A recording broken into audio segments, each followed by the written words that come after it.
"You're not coming, Mom. It's a family trip," Janet said, setting her wine glass down with a softness that felt rehearsed. A real family trip.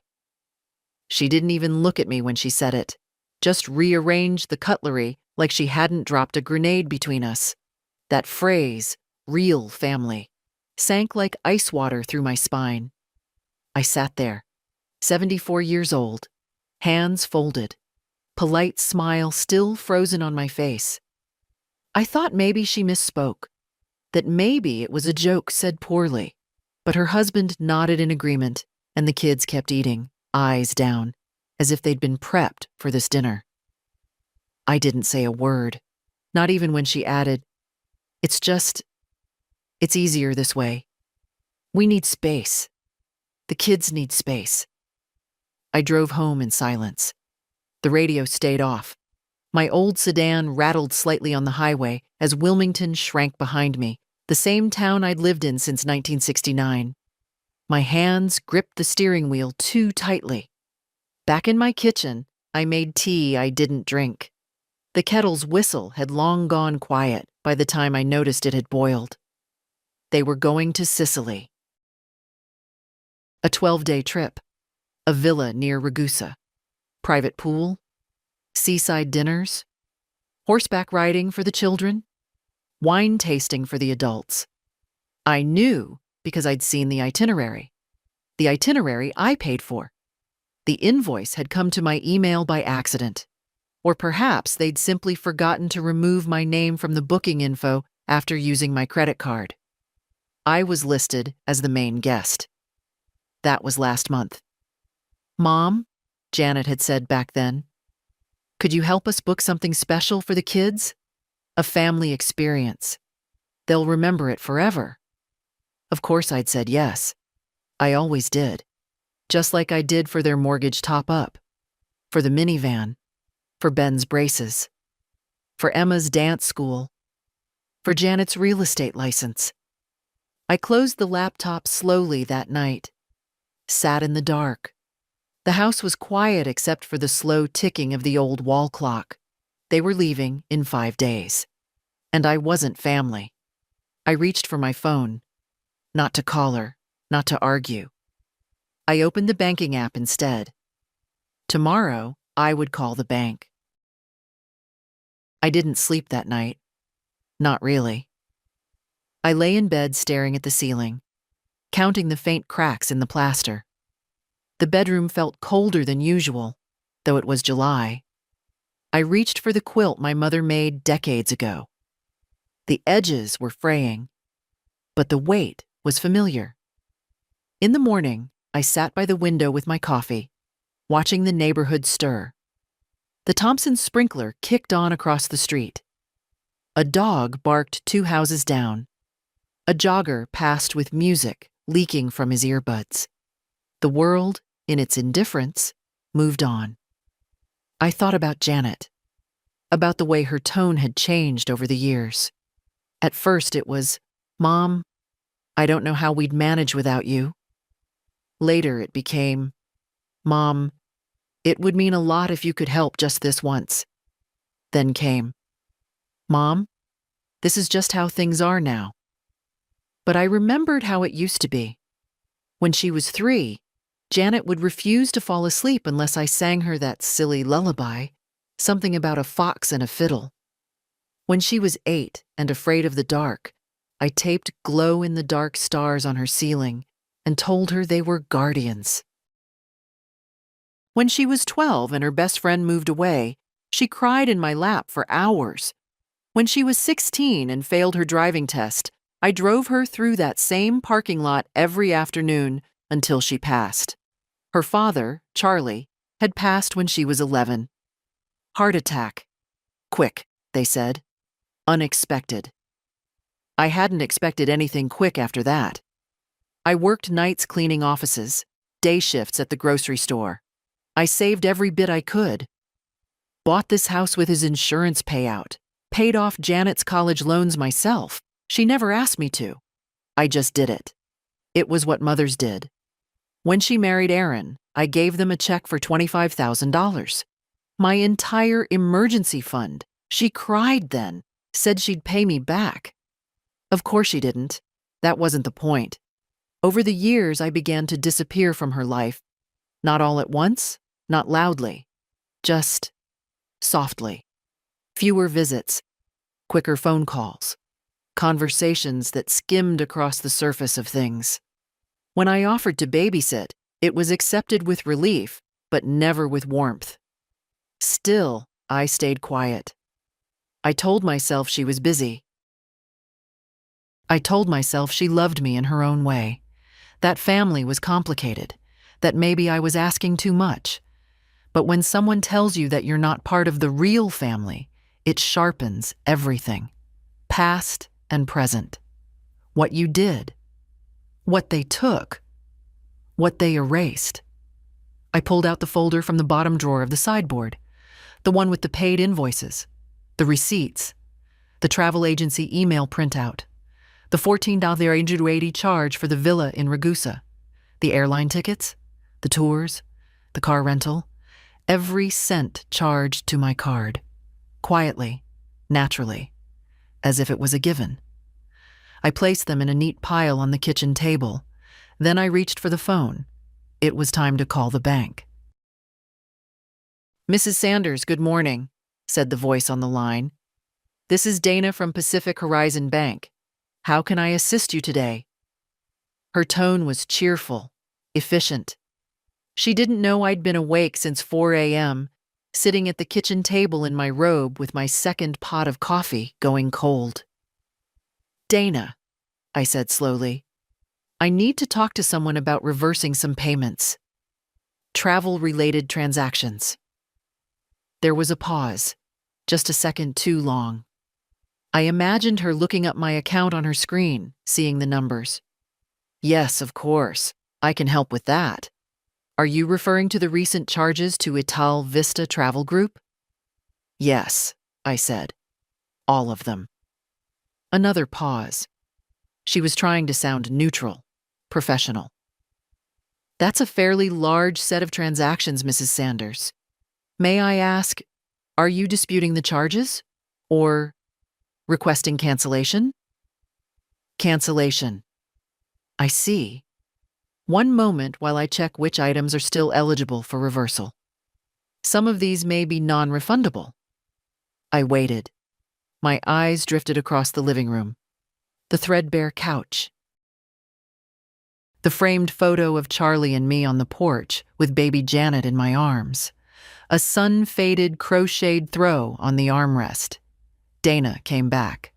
"All right, so here's what I see. The villa booking is refundable with a 10% penalty if canceled today. The airline tickets have a cancellation window, though there's a fee. The guided excursions, those are fully cancelable. The car rental, too. Shall I proceed with all of them?" "Yes," I said. "Very well. I'll file the cancellation requests now. You'll receive confirmation emails as each one is processed. The refunds, minus fees, will return to your account within 5 to 7 business days." "Thank you," I said. And then, almost as an afterthought, "Can you also make a note that no further charges are to be authorized from that merchant without my direct approval?" "Certainly." We ended the call politely, like two strangers finalizing a transaction. But for me, it was something else. I set the phone down and looked at the neat stack of papers again. $14,880 for a vacation I wasn't invited to. They would be flying out in 4 days. They didn't know yet that nothing was booked anymore. I stared at the clock. 11:43 a.m. By now, Janet was probably at lunch with her colleagues, sipping something iced and green, laughing about something her youngest had said. She wouldn't check the travel app until later, maybe that evening, maybe not until the airport. I didn't care. This wasn't revenge. This was correction. A rebalancing. That night, I reheated soup I'd made 2 days ago. Took out the good china just because. I poured a small glass of red wine and lit a candle. I ate alone at the dining table, slowly, deliberately. And for the first time in a very long while, I didn't feel invisible. I didn't tell anyone what I'd done. Not yet. There was a stillness in the air the morning after, as if the house itself was holding its breath. I moved through it quietly, as if my silence could stretch the peace a little longer. I fed the cat, watered the ferns by the front windows, opened the curtains to let in the hot Wilmington light. My phone buzzed around 10, a group text from Janet. "Don't forget, Sicily in 3 days. Emma, did you pack your white sandals? Ben, passport is in the kitchen drawer. Aaron, you are handling the rental car this time." The message was full of cheerful authority, little emojis, family rhythm. I wasn't included in the planning, of course. I was only in that group chat because once, years ago, Janet had added me so I'd feel included. Now it was mostly a window into a world I no longer belonged to. I stared at the text for a moment, then put the phone face down on the table. The irony didn't sting as sharply as I'd expected. I'd canceled the trip less than 24 hours ago, and they were still preparing for it like it was set in stone. I felt a strange calm watching their excitement. I knew what they didn't, and that made all the difference. Later that day, I went into town. I needed eggs, and I wanted to pick up a few envelopes at the stationery store. There was a crispness in my step I hadn't felt in a while. I parked by the curb and walked past the bakery where Charlie used to buy cinnamon rolls on Sunday mornings. Same sign in the window. Fresh before noon. Same sweet smell spilling onto the sidewalk. In the stationery aisle, I found what I needed. Heavy cream envelopes, the good kind. I didn't need them for anything urgent. I just wanted to write again. Letters, maybe.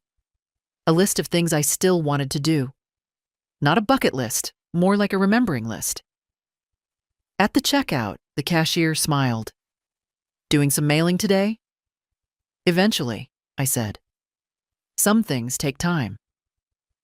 When I got back home, there was a voicemail blinking. I pressed play, heart already settling into stillness. "Hi, Mom. Just checking in. We're trying to finalize a few things with the travel agency, but keep getting an error on the booking site. Weird glitch, I guess. I know you helped with the booking, so I wondered if you'd gotten any emails. Anyway, call me when you can." Her voice was casual, slightly distracted, as if we were just two teammates working through a scheduling issue. As if she hadn't said what she said. As if she hadn't excluded me. I didn't call back. Instead, I made a small pot of tea and took it out to the porch. The heat was heavy but not unbearable, and the shade from the old dogwood tree made it feel tolerable. I rocked gently, watching the street. A man walked by with a stroller.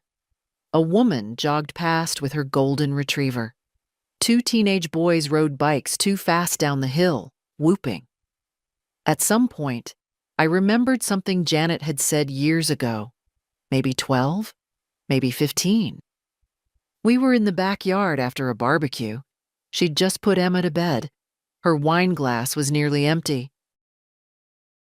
"You know, Mom," she said, "sometimes I wonder what my life would have been like if I didn't have you around. Not in a bad way. I mean, just if I had to figure things out alone." At the time, I took it as a compliment. That I'd been her safety net. Her anchor. Now, I saw the other edge to it. She'd never had to figure anything out. Not really. Not the money, not the logistics, not the consequences. I was always there, unseen, reliable, willing. A shadow behind her spotlight. Not anymore. That evening, I received 3 more messages. 2 from her, 1 from Aaron. Short, increasingly tense, asking about the booking, the card, the website. One even had a screenshot with a red error message on the screen. I didn't answer. By nightfall, I knew the questions would turn to calls, maybe even a visit. And when they did, I would be ready. But tonight?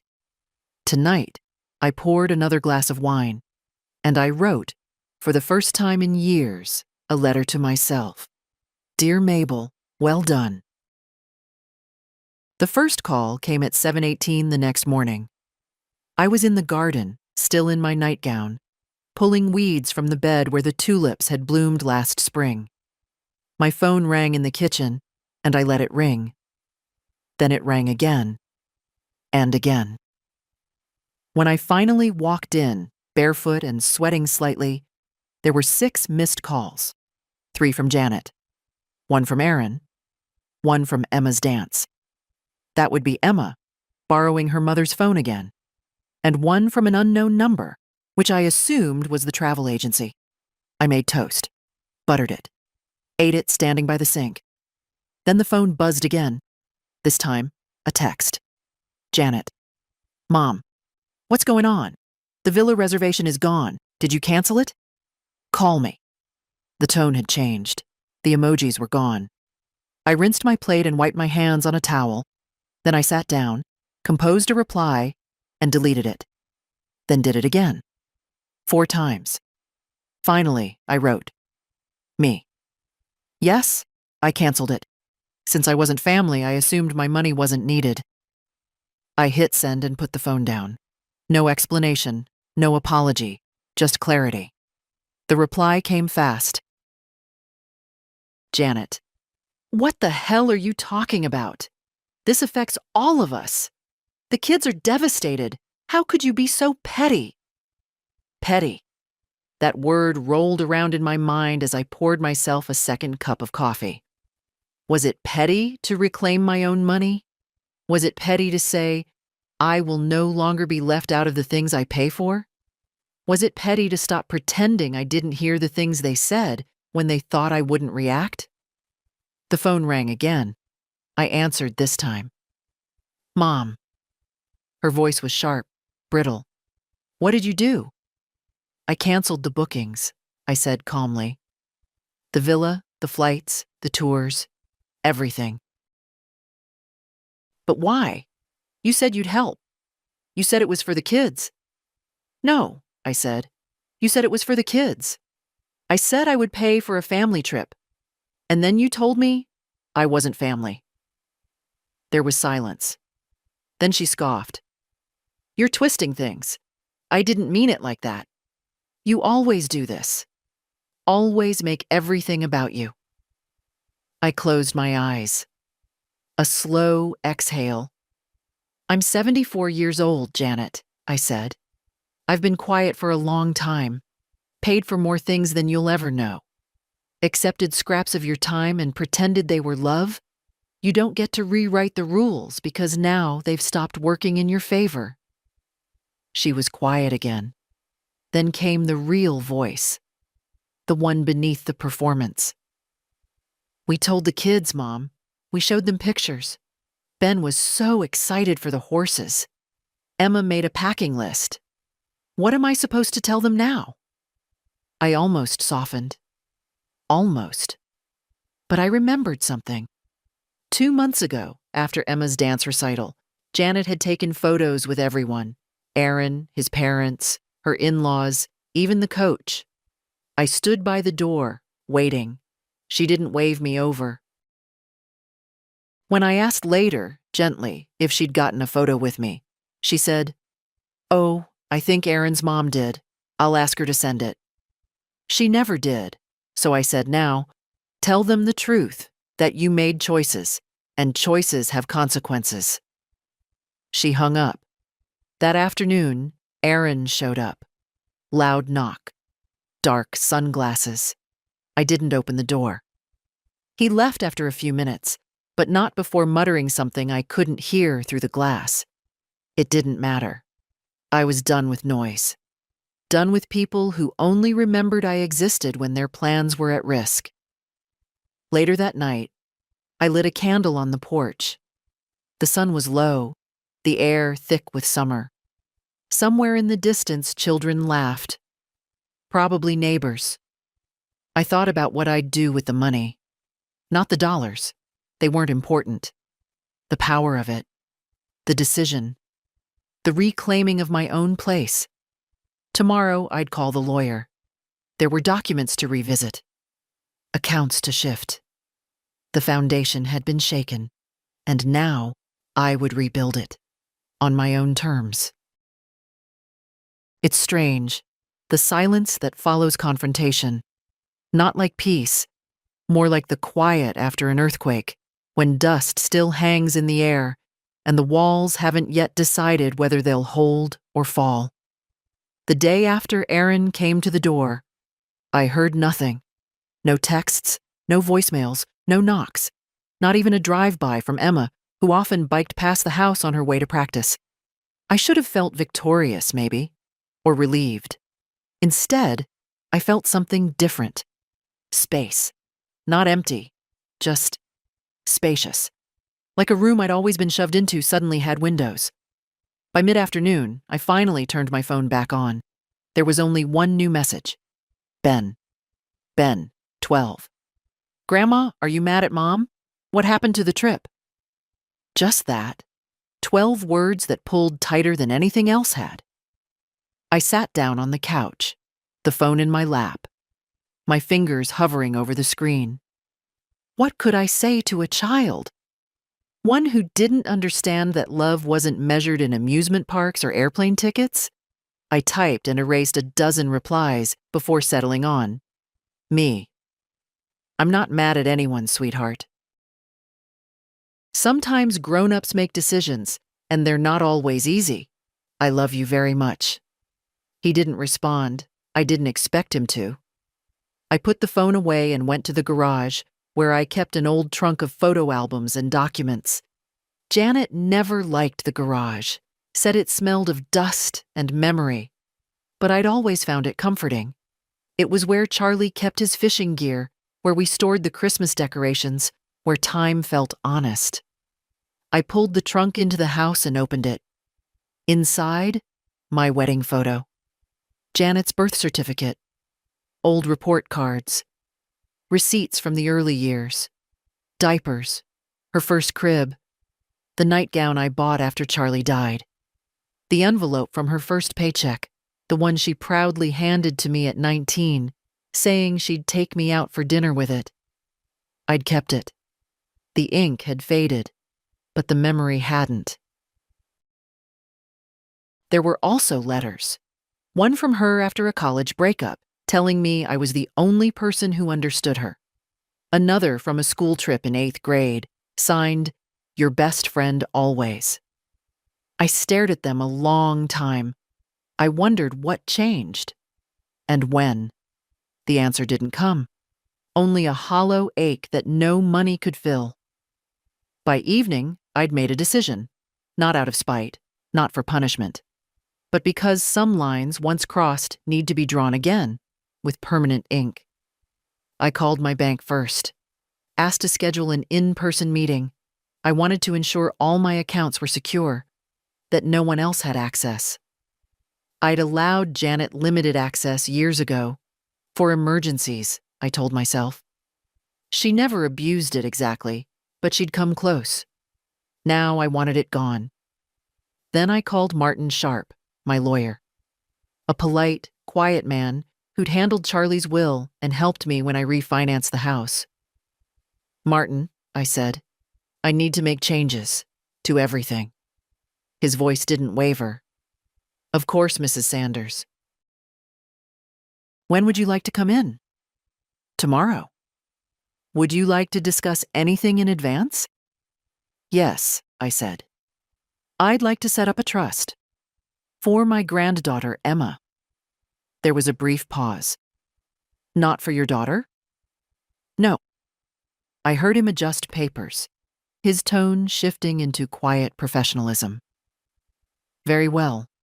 I'll prepare the preliminary documents. We'll go through them together. Thank you, Martin. After I hung up, I sat in the kitchen with the last sliver of sunset hitting the linoleum. I let it warm my ankles. It wasn't a moment of triumph. It was a moment of truth. I didn't want to punish anyone.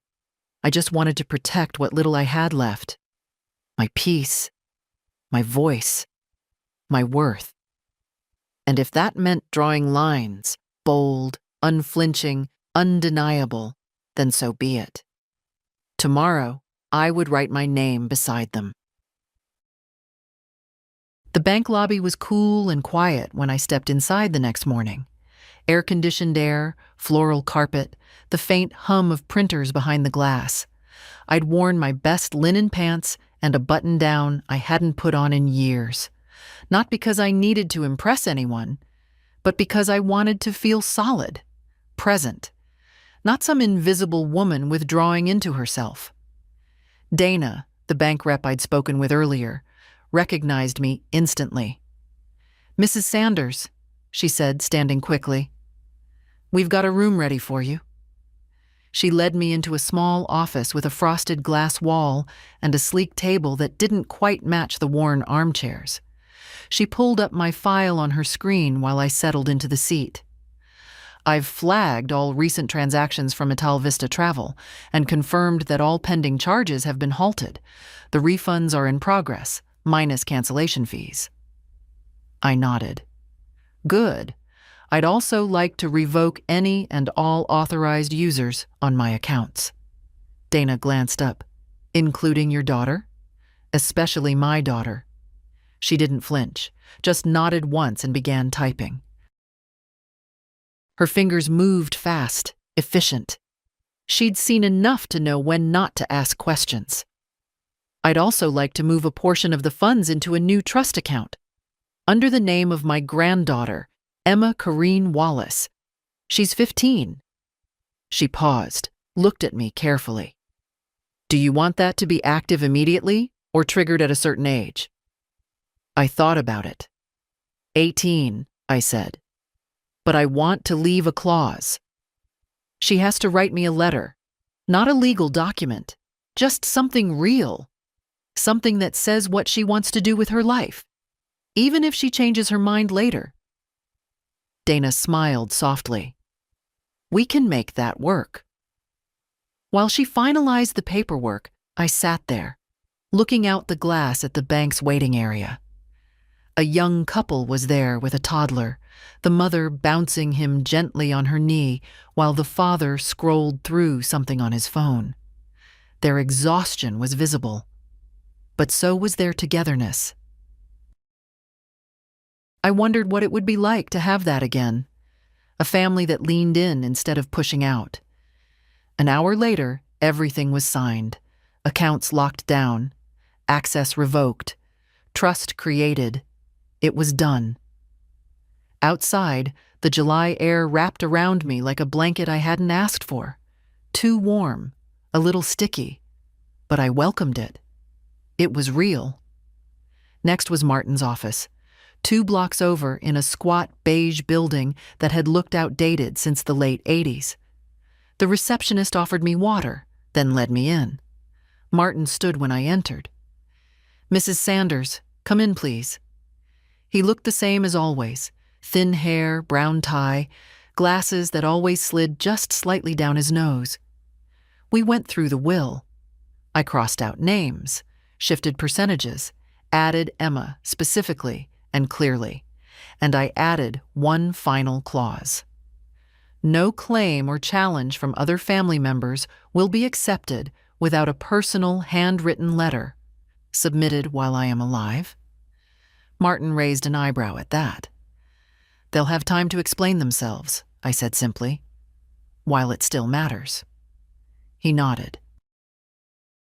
When I left, I didn't feel triumphant. I felt exhausted. But it was the exhaustion that comes after doing something necessary, like chopping firewood or cleaning out a closet you've avoided for years. Back home, I made myself a sandwich, sat on the porch. The phone buzzed on the table next to me, but I didn't look. Somewhere inside, I felt something loosen. Not joy, not revenge, just a small reclaiming of space, of voice, of myself. The next morning, I found a letter in my mailbox. It wasn't in an envelope, just a sheet of lined notebook paper folded twice, with my name, Grandma, written across the top in blue ink. Emma's handwriting. I stood at the mailbox for a moment before opening it. The sun was already climbing, the air thick and slow. A mockingbird was perched on the fence, chirping like it knew something I didn't. Inside, the note was simple. Grandma, Mom, and Dad are freaking out. They say we're not going on the trip anymore because of something you did. I don't know what happened. I just know I miss you. I didn't ask them to leave you out. I thought you didn't want to come. That's what they told us. I love you. Please call me. Emma. I sat down right there on the porch step, the paper trembling in my hands. They told her I didn't want to come. Of course they did. It was easier than admitting the truth, that they'd made a choice, to exclude, to diminish. And now the consequences were rippling through their tidy plans. I went inside, poured myself a glass of water, and stared at the note for a long time. She was just a girl. Not innocent, not exactly. She saw more than they thought, but still learning where the fault lines ran. Still learning which voices to trust. I picked up the phone and dialed her number. Not Janet's, not the house. Emma's. She answered on the first ring. Grandma? Hi, baby, I said, my voice a little thinner than I wanted it to be. I got your note. Are you okay? She asked quickly. Are you mad? No, sweetheart, I'm not mad. I'm just sad. Sad that things were said that shouldn't have been, and sad that you were caught in the middle. There was a long silence. They told us you didn't want to come, she said, her voice barely above a whisper. I didn't believe it. Not really. You were right not to. More silence. Then, I really wanted you there. I wanted to show you the sea turtles. I wanted to sit on the balcony and drink hot chocolate like we did that time in Georgia. I smiled, though my eyes stung. I wanted that too, I said. More than you know. Can't we still go? She asked, a tremble in her voice. Just you and me? My throat caught. We'll find our own trip, I said gently. One where no one gets to decide who belongs. She sniffled. Mom's going to be so mad I called. She might. But sometimes doing what's right means making people angry, especially people who are used to being in charge. I heard footsteps in the background. Muffled voices. I have to go, Emma whispered.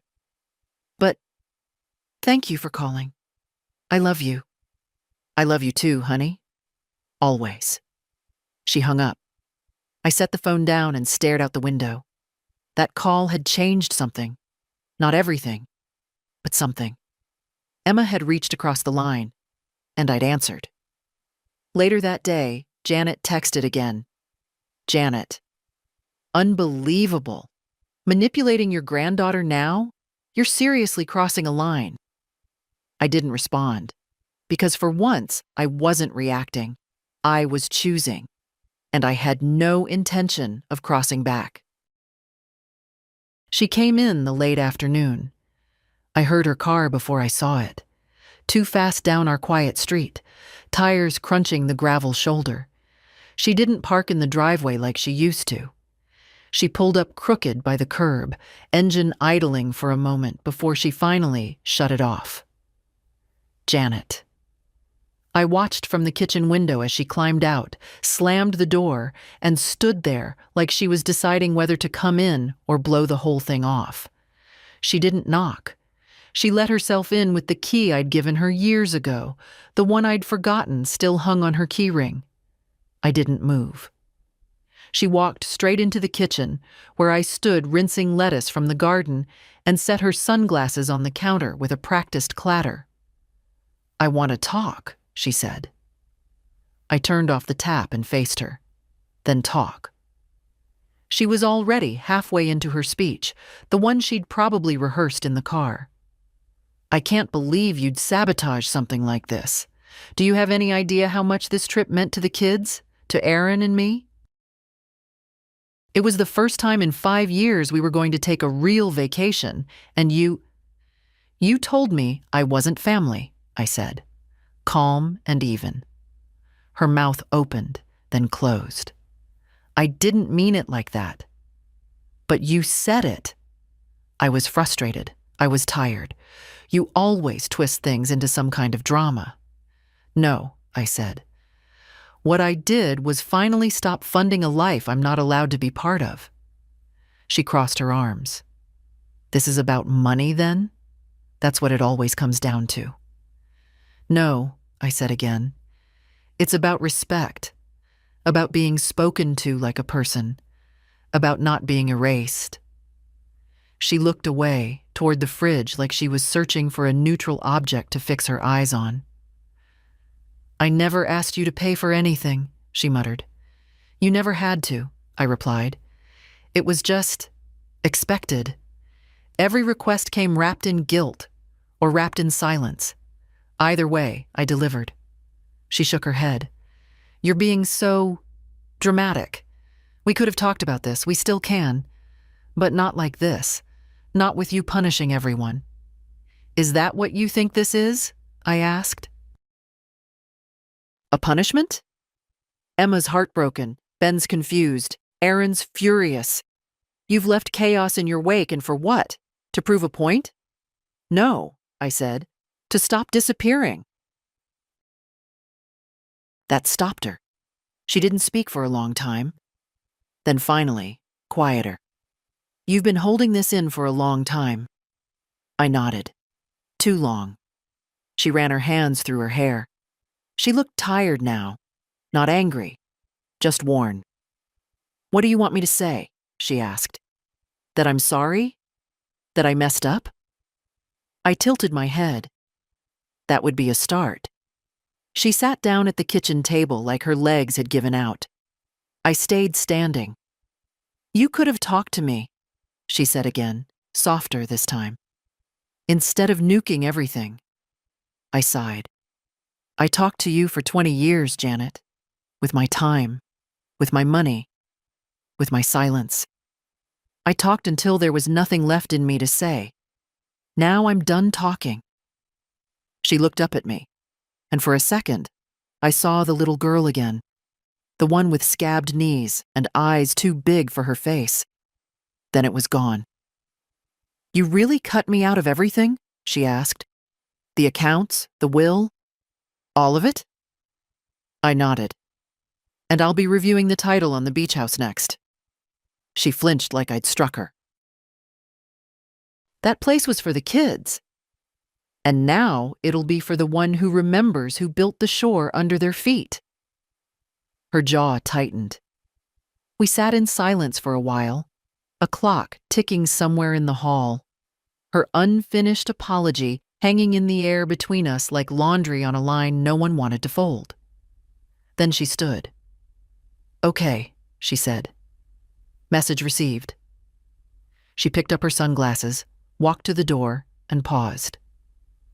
You always said you didn't want to die alone, she said without turning around.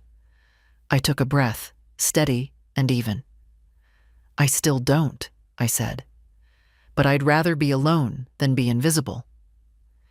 And then the door closed behind her. That night, the house was still. Not the kind of silence that aches, but the kind that breathes. Steady, real, mine. I sat by the window in the armchair Charlie once claimed as his, the one with the worn arms and cushion that still held the shape of his back. A cup of tea rested on the windowsill. The street outside was dark except for the soft glow of a porch light across the road and the occasional blink of a passing car. I wasn't waiting for another confrontation. Not tonight. Janet wouldn't be back. I knew her well enough to know that when she left like that, straight-backed, words still simmering behind her teeth, She wouldn't return until she could control the script again. And that door was closed now. Tomorrow, I had another appointment. One I'd put off for too long. The next morning, I stood in front of the office of a man named Thomas Brandt, real estate attorney. The building was newer than Martin's, glass and steel with potted plants by the door. I'd called ahead to ask if he handled property title transfers and ownership restructuring. He did. When I walked into his office, Thomas was warm, respectful. Younger than I expected, maybe late 30s, with the kind of gaze that stayed steady. He offered me water. I declined. "I want to review the current title structure of a beach property in Beaufort County," I said. "It's in my name, but there are transfer on death provisions set for my daughter." He tapped a few notes. "We can definitely take a look. If you're thinking of amending beneficiaries or putting it into a trust, there are a few routes." "I want to remove the TOD designation completely," I said, "and I want to ensure that the property can't be inherited by anyone who isn't explicitly named in my trust." He glanced up just once, then nodded. "All right," he said. "I'll prepare the draft." We worked in silence for a few minutes. I answered questions, confirmed parcel numbers, reviewed tax documents. When it was done, he printed the new documents and passed me the pen. "I'll need to notarize," he said gently. "Are you sure you want to do this?" I looked at the signature line, the ink heavy in my hand. "I've never been more sure of anything," I said. I signed. The property, the same house they all begged to borrow every summer, the same house I paid for with the last of my savings, was no longer promised to the people who had treated me like a fixture, not a person. It would go to Emma, if and only if she wanted it, if and only if she understood the legacy it carried. After I left, I stopped at a small bookstore I used to visit when Janet was little. The owner, a woman named Claire, was still there. We'd known each other once, when we were both young mothers. I bought a journal, thick and bound in dark green linen. Back home, I made lunch, real lunch. Baked chicken thighs, rice with lemon and herbs, a little salad. I set the table for one and ate it all slowly. Then I sat down with the journal. On the first page, I wrote, "For Emma. If one day you want to know why I made the choices I did, read this. It wasn't about blame. It wasn't a list of grievances. It was a map. Through the slow erosion of love, the silences, the absences, the small humiliations. Through the moments of warmth, too. The days I still remember with tenderness. A legacy not of money, but of truth. By the time the sun dipped behind the trees, I'd filled 5 pages. The phone rang once. Aaron. I let it go to voicemail. I wasn't done writing. I spent the next 2 days in quiet motion, not retreating, just reorganizing. It felt like sweeping out an attic you'd been storing too much in for too long. Every drawer I opened, every cabinet I cleared, seemed to whisper the same thing. You don't need to carry this anymore. On Thursday morning, I pulled out a heavy old box from the hall closet. Inside were Janet's childhood mementos, her first ballet slippers, the chipped ceramic turtle she made in 3rd grade, a faded friendship bracelet still tied in a knot. For years, I couldn't bring myself to part with any of it. I kept thinking one day she'd want to go through it with me, laugh about the memories, maybe take something home. She never did. So I sat with that box in my lap, pulled out each item and asked myself, do I need this to remember her? One by one, I let them go. The house began to feel lighter, airier, as though it had been holding its own breath all this time, waiting for me to make a choice. And I had. That evening, the phone rang again. I didn't recognize the number, but I answered anyway. "Grandma?" Emma's voice, quiet but clear. "Hi, sweetheart." A pause. "Can I come over?" My heart twisted. "Are you sure your mom's okay with that?" "I didn't ask," she said. I need to see you." 10 minutes later, she was at the door. She looked older than 15. Maybe it was the set of her mouth, or the way her backpack hung from one shoulder like she was already carrying more than she should have to. I made tea. She didn't want any, just sat at the kitchen table biting her lip, picking at a loose thread on her sleeve. "I think I understand now," she said. "Why you did what you did." I didn't say anything. "I asked Mom why you canceled the trip," she went on. "She said you were trying to teach us a lesson, that you wanted to embarrass her." Emma looked up, eyes searching mine. "But I think you were just tired of pretending." I nodded slowly. "That's exactly it." She reached into her backpack and pulled out a spiral notebook. "I started writing you a letter. You said I had to write one for the trust. I don't know if it counts yet, but I wanted to show you I was thinking about it." I took the notebook from her, careful not to rush. The first page was messy, words scribbled and crossed out, but I could see the effort in every line. She hadn't been told to do this. She chose it. We sat in silence for a long time. The quiet was full, not heavy. Then she asked, "Are you going to forgive Mom?" I took a breath. "I've been asking myself that," I said. "And the truth is, forgiveness doesn't always mean opening the door again. Sometimes it just means letting go of the hurt." Emma looked down, nodding. "You're not responsible for any of this," I added gently. "None of what's happened is your burden to carry." She blinked quickly, then reached for my hand. "I don't want us to stop being family," she whispered. "We won't," I said. "But from now on, it'll be the kind that's chosen, not just assigned." Later, when I walked her to the door, she turned and hugged me hard. Not the polite kind of hug teenagers give out of habit, but one that said, "I see you."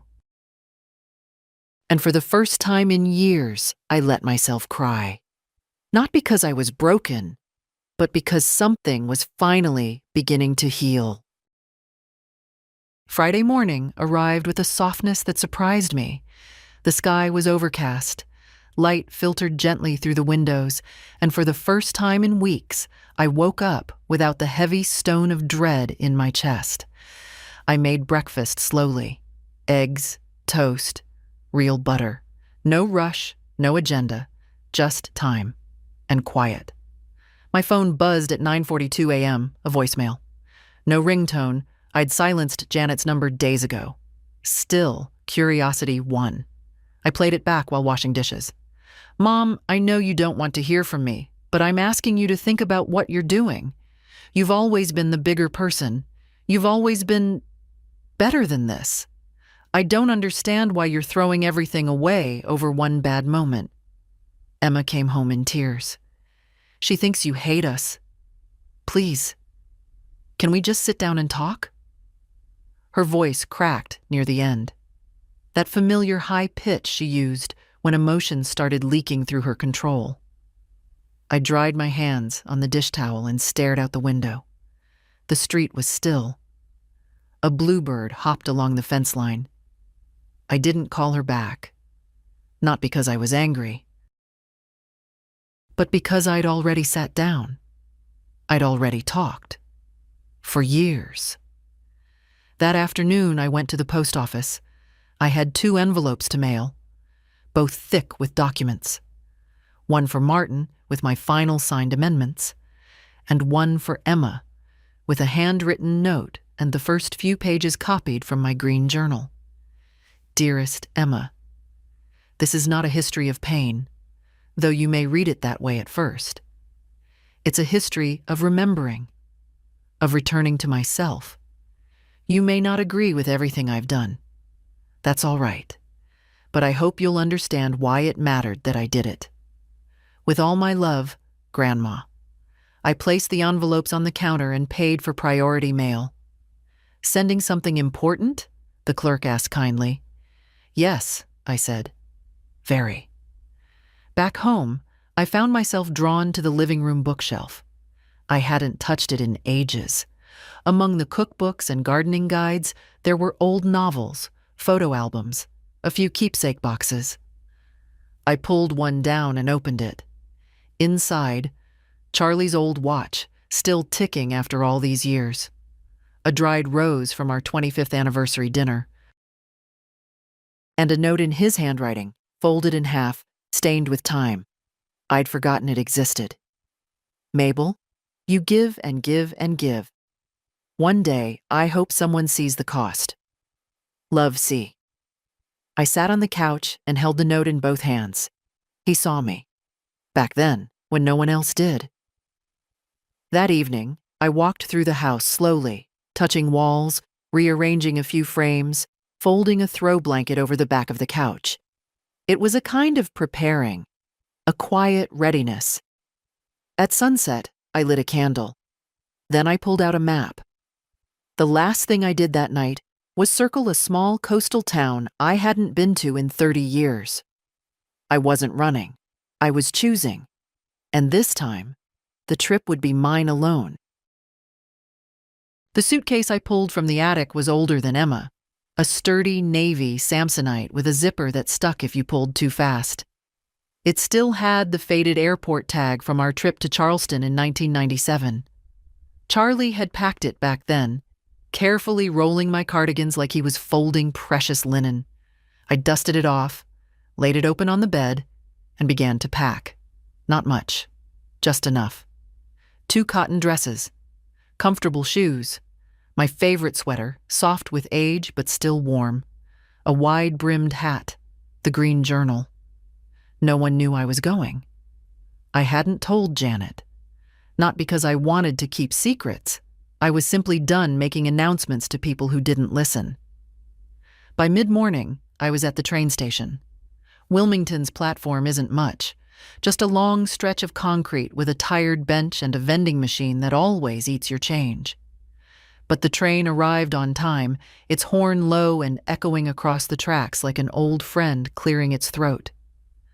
I boarded slowly, found my window seat, and sat down. The conductor nodded politely as he passed. As the train pulled away, I watched the town recede. The diner where we used to get milkshakes after Sunday church. The bookstore Janet loved as a girl. The park where I once sat through 4 hours of Emma's 3rd grade softball game. My town? My past? Shrinking, softening, not vanishing, just shifting into the background. The rhythm of the train calmed me. Steady. Predictable. Like a second heartbeat. I didn't check my phone. I didn't need to. Whatever message Janet had waiting, an apology, another plea, or more silence, it could wait. She had her choices. I had mine. I opened the green journal again and wrote one more line under yesterday's entry. Today, I left. Not because I was pushed, but because I finally knew the way forward. The landscape outside the window turned greener the further we went. Marshland gave way to trees, houses scattered out. The air seemed different, freer. I thought about Charlie, how he always wanted us to take a long road trip down the coast after retirement. We never did. Life got in the way. Or maybe we just forgot to choose it while we still could. So I chose it now. This wasn't a vacation. Not exactly. It was a restoration. A way to hear my own thoughts again, without the static of obligation. A chance to sit with the woman I used to be. The one who once believed she'd matter, even without her wallet open or her voice quiet. Somewhere around mile 60, a little boy across the aisle turned to me and asked, "Are you going home?" I smiled. No, I said, but I think I'm getting closer. The train let me off in a town so small it didn't even bother with a proper station, just a wooden platform and a tin sign that read Bay Haven. One suitcase in hand, I stepped down onto the gravel and was hit by the scent of salt, sun, and something sweetly decaying in the way only coastal air can be. I hadn't been here in over 30 years.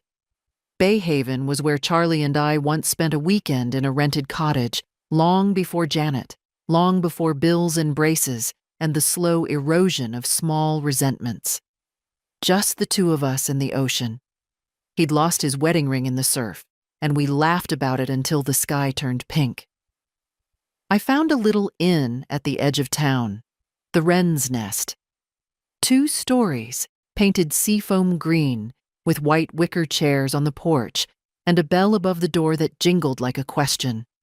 The woman at the front desk wore a cardigan too thick for the weather and glasses on a chain. "Here for the writer's retreat?" she asked, glancing at my journal. "No," I said, smiling. "Just here to remember how to be alone." She blinked, then nodded, as if that made perfect sense. I paid cash, asked for a room facing west. That first night, I didn't unpack. I opened all the windows, turned off the ceiling fan, and let the ocean breeze stir the curtains like a restless guest. I sat on the bed, watching the sun drop behind the line of pines, my feet bare, the old floorboards cool beneath them. And for the first time in what felt like years, I wasn't bracing for anything. No phone calls, no expectations. Just breath, space, and the quiet hum of being. The next day, I walked. Bay Haven had changed, new shops, more tourists, but the bones of it were still there. The pier with its peeling paint, the ice cream stand by the water, the bench where Charlie and I had once shared hush puppies wrapped in brown paper.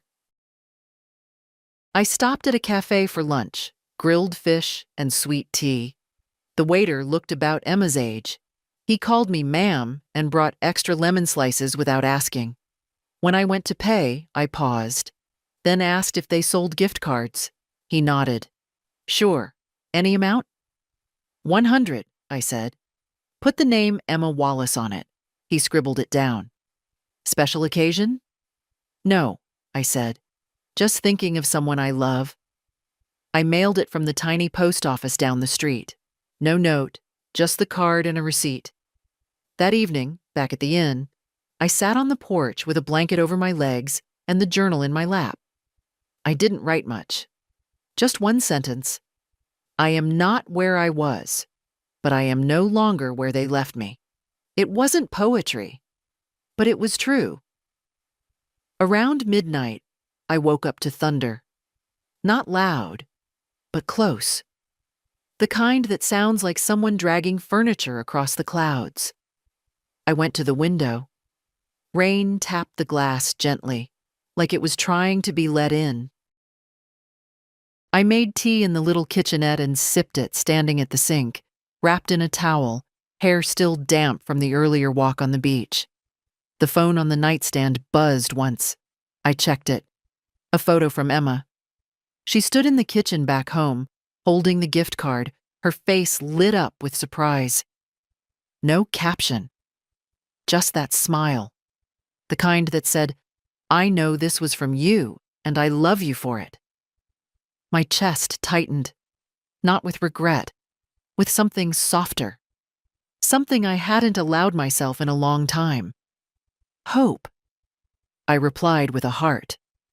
Just one. Then turned the phone off again. The rain kept falling, and I let it.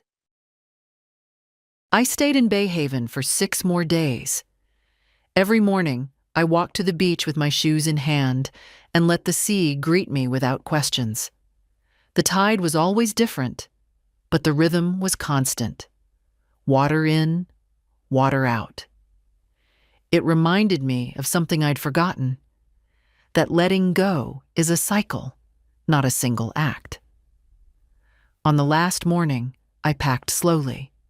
folded each piece of clothing with care, not because I was returning to something, but because I was ready to carry myself differently. The green journal was heavier now, pages full, each line a small restoration. I left it on the nightstand for a moment while I sat by the window, one last look at the shoreline stretching into fog. The train back was quiet. I read, dozed, watched the landscape soften from coast to field to suburb.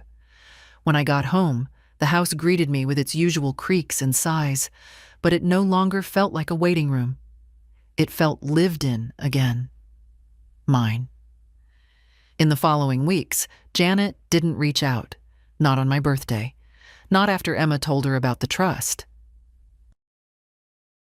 Not after Erin's cousin spotted me at the hardware store buying paint for the sunroom. And I didn't chase her. Emma came once a week, sometimes with questions, sometimes just to sit. She brought cookies she'd baked herself, her math homework, and once a list of places she wanted to see with someone who actually notices things. We picked one. Charleston, next spring. You promise? She asked. I do. Martin sent the finalized estate documents by courier. I signed without hesitation. No ceremony, no big moment. Just a quiet, firm pen stroke. Dana from the bank called to confirm the last transfer. You're all set, Mrs. Sanders. Everything's just how you asked. Good, I said. That's how it should be. One evening, I sat on the porch, tea in hand, and watched the neighborhood fold into dusk. A couple walked past, holding hands, arguing gently about dinner. A teenager biked by, earbuds in, nodding to some invisible beat. Across the street, the Thompsons' porch light clicked on automatically, and I realized something simple. No one had to understand what I did. They didn't have to approve or applaud or even forgive, because I didn't do it to be seen.